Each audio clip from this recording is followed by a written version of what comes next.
It's the world's largest consumer of coal. No surprise then that China's carbon dioxide emissions dwarf those of all other countries.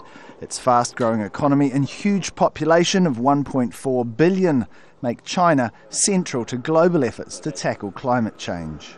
We are already taking ambitious actions to reduce emissions.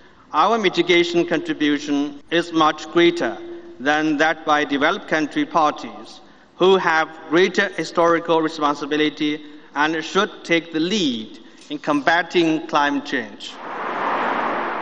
Under the Kyoto Protocol, China was not obliged to limit its greenhouse gas emissions, but it has promised to reduce what it calls its carbon intensity, the amount of carbon dioxide produced for each unit of economic growth. There's no dispute China is the king of carbon dioxide emissions, but it's using these talks to make the case for a different way of calculating them.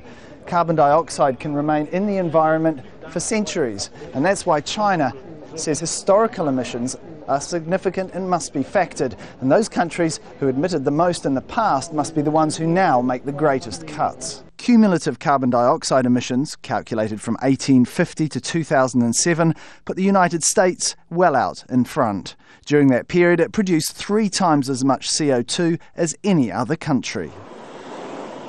And China is investing in alternative energy. It's already the world's biggest generator of wind power, and by 2020 it aims to get 15% of its energy from non-carbon sources, among them hydroelectric power from the Three Gorges dams.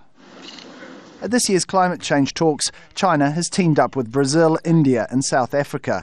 Some of the biggest economies in the world, the emerging economies in the world that have been growing very quickly, that have large populations, yes, they do have an enormous amount of influence, and that influence, needs ultimately to be wielded in a way which is to the benefit of their populations, many of whom are going to suffer significantly from the impacts of climate change. As a political and economic force, China is on the rise. Its leaders appear to be increasingly aware that for the sake of its own people, if not the rest of the world, it must play its part in tackling climate change. Tarek, Bazley, Al Jazeera, Doha.